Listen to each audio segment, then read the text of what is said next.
Hello everyone, here we are. We're going to get going with Exodus 31, and this is the continuation of what God is saying to Moses regarding how he wants everything done, the tabernacle, the clothes that the priests wear, who are to be the priests, how to consecrate the priests, how to build the Ark of the Covenant, the table with the showbread on it, the bread of the presence, the incense holder, the incense altar, the meat altar. We're hearing all of that. So let's pick it up at Exodus 31. Then the Lord said to Moses, "See, I've chosen Bezalel, son of Uri, U-R-I, the son of Hur, H-U-R, of the tribe of Judah. And I filled him with the Spirit of God, with wisdom, with understanding, with knowledge, and with all kinds of skills, to make artistic designs for work in gold, silver, and bronze, to cut and set stones, to work in wood, and to engage in all kinds of crafts. Moreover, I've appointed Aholiab, son of Ahisamach, of the tribe of Dan, to help him. Also, I've given ability to all the skilled workers to make everything I've commanded you. The tent of meeting, the Ark of the Covenant law with the atonement cover on it. We remember that has the two cherubim looking down at the cover with their wings touching over their heads, touching each other. And the other furnishings of the tent, the table and its articles, the pure gold lampstand and all its accessories, the altar of incense, the altar of burnt offering and all its utensils, the basin with its stand, and also the woven garments, both the sacred garments for Aaron the priest and the garments for his sons when they serve as priests, and the anointing oil and fragrant incense for the holy place. They are to make them just as I commanded you." Then the Lord said to Moses, "Say to the Israelites, you must observe my Sabbaths. This will be a sign between me and you for the generations to come, so you may know that I am the Lord who makes you holy. Observe the Sabbath because it's holy to you. Anyone who desecrates it is to be put to death. Those who do any work on that day must be cut off from their people. For 6 days work is to be done, but the seventh day is a day of Sabbath rest, holy to the Lord. Whoever does any work on the Sabbath day is to be put to death. The Israelites are to observe the Sabbath, celebrating it for the generations to come as a lasting covenant. It will be a sign between me and the Israelites forever. For in 6 days the Lord made the heavens and the earth, and on the seventh day he rested and was refreshed." When the Lord finished speaking to Moses on Mount Sinai, he gave him the 2 tablets of the covenant law, the tablets of stone inscribed by the finger of God. Exodus 32. When the people saw that Moses was so long in coming down from the mountain, they gathered around Aaron and said, "Come, make us gods who will go before us. As for this fellow Moses who brought us up out of Egypt, we don't know what's happened to him." Aaron answered them, "Take off the gold earrings that your wives, your sons, and your daughters are wearing and bring them to me." Now, this is amazing, isn't it? That Aaron, after everything that happened in Egypt, that he was so instrumental in, would do something like this. So all the people took off their earrings and brought them to Aaron. He took what they handed him and made it into an idol cast in the shape of a calf, fashioning it with a tool. Then they said, "These are your gods, Israel, who brought you up out of Egypt." When Aaron saw this, he built an altar in front of the calf and announced, "Tomorrow there will be a festival to the Lord." So the next day, the people rose early and sacrificed burnt offerings and presented fellowship offerings. Afterward, they sat down to eat and drink and got up to indulge in revelry. Then the Lord said to Moses, "Go down, because your people whom you brought up out of Egypt have become corrupt. They've been quick to turn away from what I commanded them and have made themselves an idol cast in the shape of a calf. They've bowed down to it and sacrificed to it and have said, 'These are your gods, Israel, who brought you up out of Egypt.' I have seen these people, the Lord said to Moses, and they're a stiff-necked people. Now leave me alone so that my anger may burn against them and that I may destroy them. Then I'll make you into a great nation. But Moses sought the favor of the Lord his God. Lord, he said, why should your anger burn against your people whom you brought out of Egypt with great power and a mighty hand? Why should the Egyptians say, it was with evil intent that he brought them out, to kill them in the mountains and to wipe them off the face of the earth? Turn from your fierce anger, relent, and don't bring disaster on your people. Remember your servants, Abraham, Isaac, and Israel, Jacob, to whom you swore by your own self, I'll make your descendants as numerous as the stars in the sky, and I'll give your descendants all this land I promised them, and it will be their inheritance forever. So he's reminding the Lord, this is what you said. Don't do this thing, or they'll make fun of the Israelites being delivered from Egypt. They'll make fun of it and say, oh, he did something evil. He just brought them out there to kill them. Then the Lord relented and didn't bring on his people the disaster he'd threatened. Moses turned and went down the mountain with the 2 tablets of the covenant law in his hands. They were inscribed on both sides, front and back. The tablets were the work of God. The writing was the writing of God engraved on the tablets. When Joshua heard the noise of the people shouting, he said to Moses, there's the sound of war in the camp. Moses replied, it's not the sound of victory. It's not the sound of defeat. It's the sound of singing that I hear. When Moses approached the camp and saw the calf and the dancing, his anger burned and he threw the tablets out of his hands, breaking them to pieces at the foot of the mountain. And he took the calf the people had made and burned it in the fire. Then he ground it to powder, scattered it on the water, and made the Israelites drink it.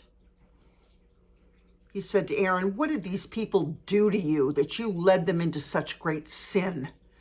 Don't be angry, my lord, Aaron answered. You know how prone these people are to evil. Shifting the blame. They said to me, make us gods who will go before us. As for this fellow Moses who brought us up out of Egypt, we don't know what's happened to him. So I told them, whoever has any gold jewelry, take it off. Then they gave me the gold and I threw it into the fire and out came this calf. Man, people don't want to own up to the evil they do we?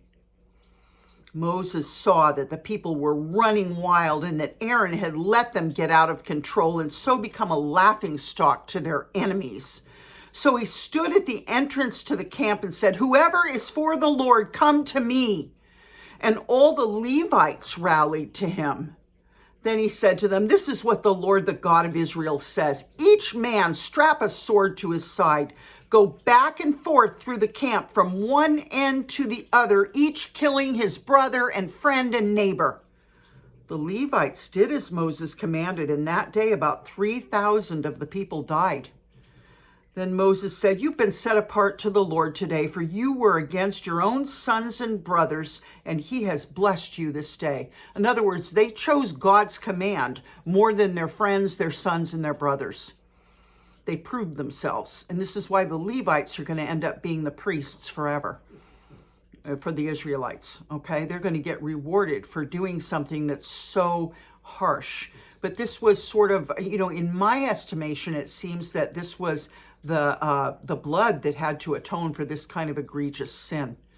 Okay, so these people were sacrificed as a sin offering for the forgiveness for making this calf, okay?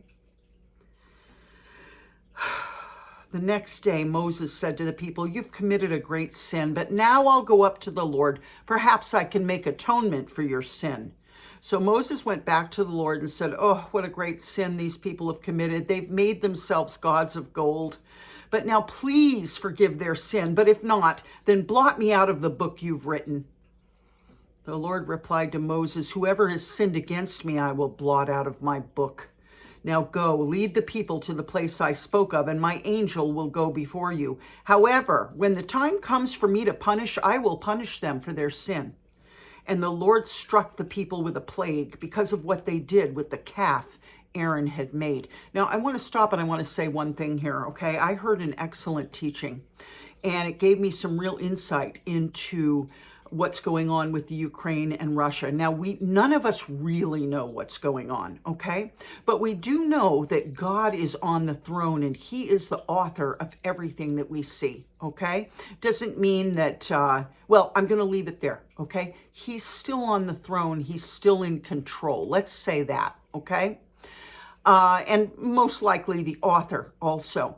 What I want to say is this. The last time we went through the Old Testament, we saw the Lord punish people through bringing nations against them. Once their sin floated up to heaven to the point where it was just egregious and the Lord couldn't take it and had to notice it, he would invade them with a foreign army. Okay? Now I'm going to say this, agree with me or not, but the truth of the matter is, and I've got some things up on my feed right now, the truth of the matter is the Ukraine is extremely corrupt. It's been used for corruption by every Tom, Dick, and Harry country, okay? Plus, it's got one of the most awful terrorist organizations for white supremacy you can imagine. And they induct people from all over the world and train them up, and they've been responsible for death. Okay, so the Ukraine is not innocent in the Lord's sight. Their sins have reached heaven, okay? And what has the Lord done? What has he allowed? What has he authored? He has sent Putin against them. That's what you're seeing, okay? Now, it's never fun to watch anybody get punished, okay? It's almost like, remember when you were little and your brother or sister got a spanking and you had to watch, or your friend got a spanking, and it was awful. It was so awful. It's awful to think about the people dying in the Ukraine and the Russians that are dying. War is awful, okay? But the Lord uses it for his purposes, okay? There is something very powerful going on here. Now, we don't understand all the ins and outs, and we never will. But knowing the Old Testament is going to help us because we see who God is. And I'm going to tell you something. Jesus Christ came to talk to us about cleansing our hearts, not just doing the do, but then not actually being the do. In other words, don't look on a woman lustfully. Okay, so you can pretend you're not, but you are, so your heart's dirty. Jesus came to put an end to that. He taught us how to not be hypocritical, how to cleanse our hearts and to actually live what God has asked, okay? But what he didn't do was he didn't come and tell us that God's personality was any different than it ever was. God punishes sin. There is so much corruption in the Ukraine that the Lord has finally addressed it. And he's addressed it through Putin invading, okay? Now, we don't know what the results are going to be, but I will tell you we are most definitely in birth pains for the end of the world. That's absolutely true, especially when we don't understand how far this war could go, all right? There are American interests in the Ukraine that are very suspicious in the way of biolabs. Don't listen to the propaganda. There's no biolabs. Yes, there's biolabs. No, there's no Forget it. I put up 2 articles there that say those biolabs in the Ukraine were started when they were started by Obama and somebody else when Obama was just a senator. Now, what a senator is doing, creating biolabs that are capable of making biological warfare weapons of warfare, I don't know, okay? But it's on my feed for you to read, okay? Since 2005, Obama and somebody else started these biological warfare biolabs over there under the cover of dealing with Ebola or something, but they are capable of making bioweapons for war, okay? So there is questionable activity as well as Americans going into the Ukraine as white supremacists. And I put up the evidence that Trump was very against neo-Nazis and white supremacism, white supremacy, that he tried to get in the way of it, okay? So the narrative from the Democrats that Trump is a white supremacist, I guess they think if they keep saying it, it will become true, but it's not true. Okay, so while you and I are out of the loop in what's going on in the Ukraine, we do know enough to know that it's a hotbed of the most intense corruption ever.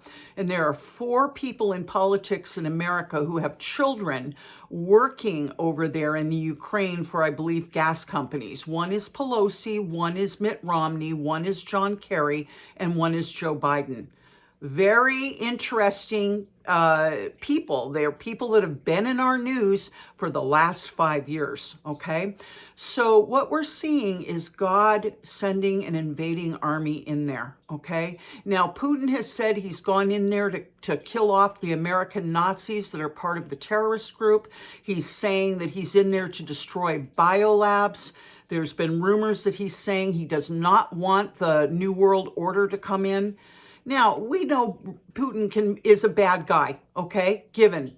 But perhaps this is true. He doesn't want the New World Order, and NATO would be very involved in that, okay? There are things happening right now in this world that you wouldn't believe if they were shown to you. All I've seen are smatterings of it, and I can't believe it, okay? But I do, because I know that the Lord is coming to take his people. He's going to come like a thief in the night and whisk his people out of here, okay? Now, I don't say this because I'm afraid to die. I'm not afraid to die, okay? I'm saying this because I believe it based on Thessalonians, which we read, which says when the Holy Spirit is removed, then taken out of the way, then the Antichrist will step in. Now, if the Holy Spirit is taken out of the way, we've got to go with him. He's not going to leave us here without we're not going to be left here without the Holy Spirit. Okay? So, just want to put that in there, that what you're seeing is punishment, and the Lord is the author, okay?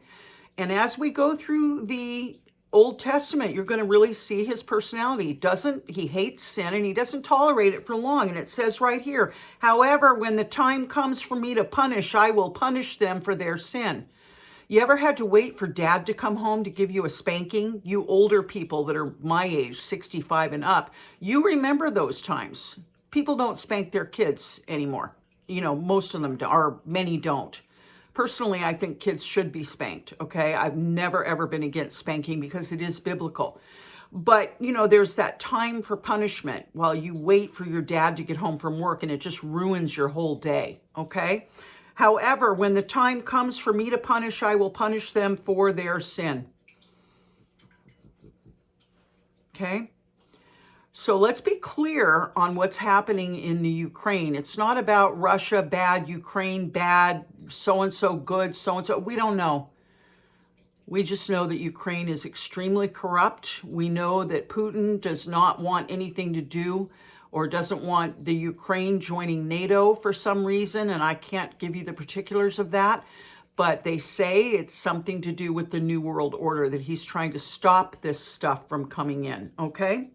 So once again, not making Putin out to be this great guy, because I know he's not, all right? But the Lord's using him, and very often the Lord will take one evil person and send him against another evil person, which we're going to hear in the Old Testament here. He will say, I will send an evil messenger against him, okay, to another evil person, all right? All right, so here we go. Let's do Exodus 33. Then the Lord said to Moses, leave this place, you and the people you brought up out of Egypt, and go up to the land I promised on oath to Abraham, Isaac, and Jacob, saying, I will give it to your descendants. I will send an angel before you and drive out the Canaanites, Amorites, Hittites, Perizzites, Hivites, and Jebusites. Go up to the land flowing with milk and honey, but I'll not go with you because you're a stiff-necked people, and I might destroy you on the way. When the people heard these distressing words, they began to mourn, and no one put on any ornaments. For the Lord had said to Moses, tell the Israelites, you're a stiff-necked people. If I were to go with you for even a moment, I might destroy you. Now take off your ornaments, and I'll decide what to do with you. Once again, the father getting ready to punish the children. So the Israelites stripped off their ornaments at Mount Horeb. Now Moses used to take a tent. Now Moses used to take a tent and pitch it. Oh, Excuse me. Now Moses used to take a tent and pitch it outside the camp some distance away, calling it the tent of meeting. Anyone inquiring of the Lord would go to the tent of meeting outside the camp. And whenever Moses went out to the tent, all the people rose and stood at the entrances to their tents, watching Moses until he entered the tent. As Moses went into the tent, the pillar of cloud would come down and stay at the entrance while the Lord spoke with Moses. Whenever the people saw the pillar of cloud standing at the entrance to the tent, they all stood and worshiped, each at the entrance to their tent. The Lord would speak to Moses face to face as one speaks to a friend. Then Moses would return to the camp, but his young aide Joshua, son of Nun, N-U-N, did not leave the tent. Moses said to the Lord, "You've been telling me, lead these people, but you've not let me know whom you'll send with me. You've said, I know you by name, and you've found favor with me. If you're pleased with me, teach me your ways so I may know you and continue to find favor with you. Remember that this nation is your people." The Lord replied, "My presence, capital P, will go with you, and I will give you rest." Then Moses said to him, "If your presence does not go with us, don't send us up from here. How will anyone know you're pleased with me and with your people unless you go with us? What else will distinguish me and your people from all the other people on the face of the earth?" And the Lord said to Moses, "I'll do the very thing you've asked because I'm pleased with you, and I know you by name." Then Moses said, "Now show me your glory." And the Lord said, "I'll cause all my goodness to pass in front of you, and I'll proclaim my name, the Lord, in your presence. I will have mercy on whom I will have mercy, and I'll have compassion on whom I will have compassion." But he said, "You cannot see my face, for no one may see me and live." Then the Lord said, "There's a place near me where you may stand on a rock. When my glory passes by, I'll put you in a cleft in the rock and cover you with my hand until I've passed by. Then I will remove my hand and you will see my back, but my face must not be seen." Do you understand how favored Moses was? Here we go, Exodus 34, and our last one for the night. The Lord said to Moses, "Chisel out 2 stone tablets like the first one, and I'll write on them the words that were on the first tablets, which you broke. Be ready in the morning and then come up on Mount Sinai. Present yourself to me there on the top of the mountain. No one is to come with you or be seen anywhere on the mountain, not even the flocks and herds may graze in front of the mountain." So Moses chiseled out 2 stone tablets like the first one and went up to Mount Sinai early in the morning, as the Lord had commanded him, and he carried the 2 stone tablets in his hands. Then the Lord came down in the cloud and stood there with him and proclaimed his name, the Lord. And he passed in front of Moses, proclaiming, the Lord, the compassionate and gracious God, slow to anger, abounding in love and faithfulness, maintaining love to thousands, and forgiving wickedness, rebellion, and sin. Yet he does not leave the guilty unpunished. He punishes the children and their children for the sin of the parents to the 3rd and 4th generation. That's what the Lord was saying as he walked past Moses, hiding him in the cleft of the rock, covering him with his hand as he walked by. Moses bowed to the ground at once and worshiped. "Lord," he said, "if I found favor in your eyes, then let the Lord go with us. Although this is a stiff-necked people, forgive our wickedness and our sin, and take us as your inheritance." Then the Lord said, "I'm making a covenant with you. Before all your people, I'll do wonders never before done in any nation in all the world. The people you live among will see how awesome is the work that I, the Lord, will do for you. Obey what I command you today. I will drive out before you the Amorites, Canaanites, Hittites, Perizzites, Hivites, and Jebusites. Be careful not to make a treaty with those who live in the land where you're going, or there'll be a snare among you. Break down their altars, smash their sacred stones, and cut down their Asherah poles. Do not worship any other god, for the Lord, whose name is jealous, capital J, is a jealous God." Now, Asherah poles were fertility poles, okay? Be careful not to make, be careful not to make a treaty with those who live in the land, for when they prostitute themselves to their gods and sacrifice to them, they'll invite you and you'll eat their sacrifices.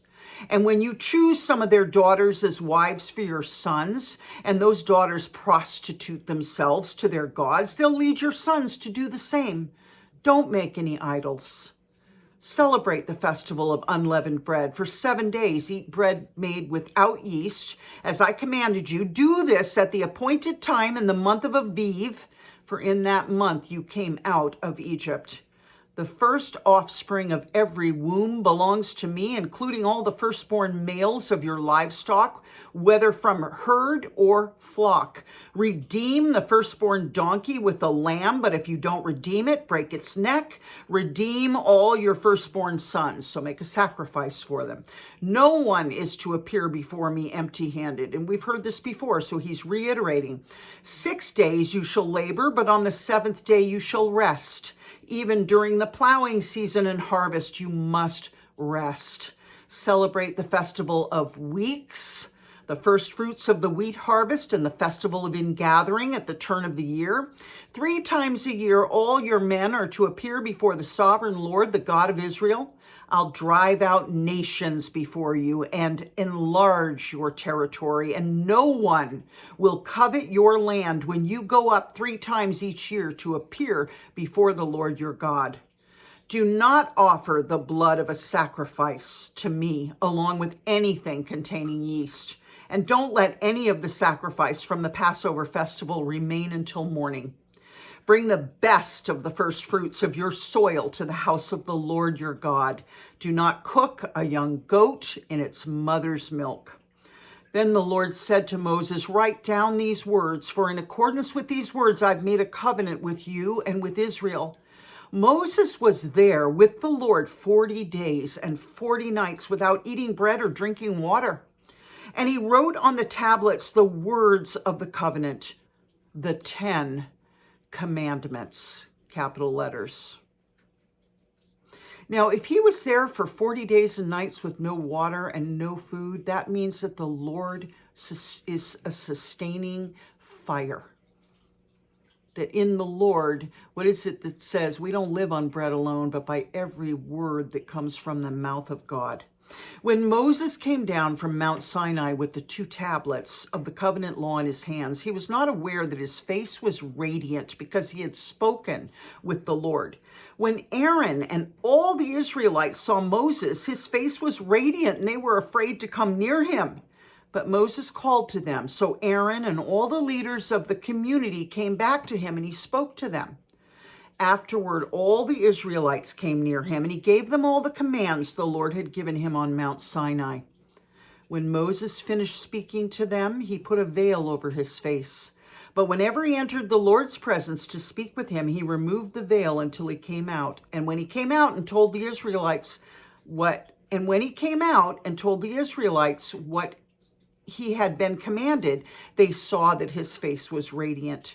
Then Moses would put the veil back over his face until he went in to speak with the Lord. Whoa, oh, to have a relationship like that with God.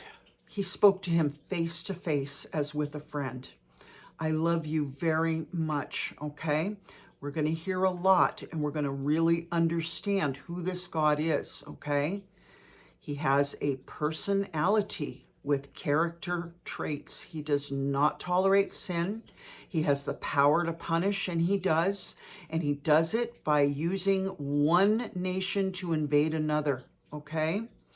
And we're going to see that he doesn't spare any of the people in the nation being punished. Not children, not women, not animals, nothing. Punishment is punishment.